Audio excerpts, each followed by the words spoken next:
Faruk from the Faculty of Agriculture, University of Mataram. Kali ini saya akan membahas tentang faktor lingkungan yang memengaruhi kerja mikroba. Topik ini penting karena mikroba adalah makhluk hidup yang sangat kecil tapi punya peran besar di sekitar kita. Mereka bisa membawa banyak manfaat tapi juga bisa menimbulkan kerugian.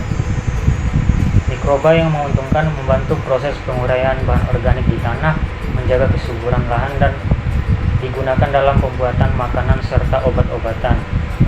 Tapi di sisi lain, mikroba juga bisa menyebabkan penyakit, merusak bahan makanan, dan mengganggu keseimbangan lingkungan. Nah, supaya kita bisa memanfaatkan mikroba yang baik dan menekan yang merugikan, kita perlu memahami bagaimana kondisi lingkungan dapat memengaruhi aktivitas mereka. Faktor pertama adalah suhu. Suhu sangat berpengaruh terhadap pertumbuhan mikroba. Jika suhu terlalu rendah, aktivitas mikroba melambat.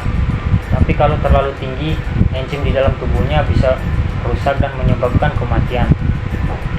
Karena itu, suhu sering digunakan untuk mengendalikan mikroba, seperti penyimpanan makanan di kulkas agar awet, atau pemanasan untuk membunuh mikroba berbahaya. Faktor yang kedua yaitu pH. Derajat keasaman ini menentukan kenyamanan mikroba untuk tumbuh. Ada yang suka kondisi asam, ada yang netral, dan ada yang basah.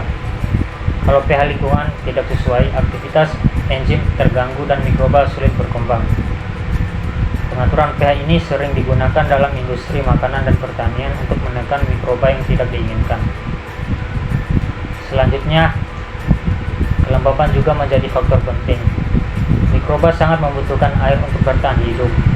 Saat kelembapan tinggi, mikroba mudah tumbuh dan berkembang. Sebaliknya, kalau udara kering, mereka bisa mati atau tidak aktif.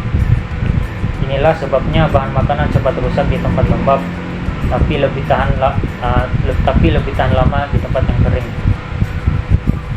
Faktor keempat adalah cahaya. Beberapa mikroba sensitif terhadap cahaya, terutama sinar ultraviolet, karena dapat merusak DNA dan membunuhnya. Tapi ada juga mikroba yang justru memerlukan cahaya, seperti alga dan bakteri fotosintetik.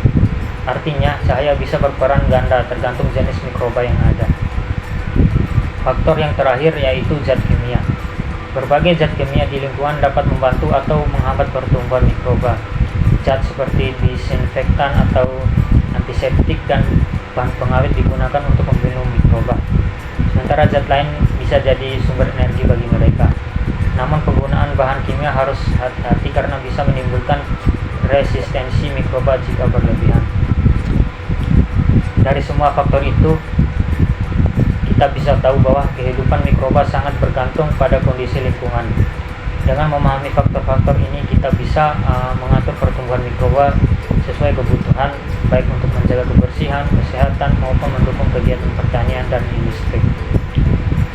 Mungkin itu saja dari saya. Sekian. Wassalamualaikum warahmatullahi wabarakatuh.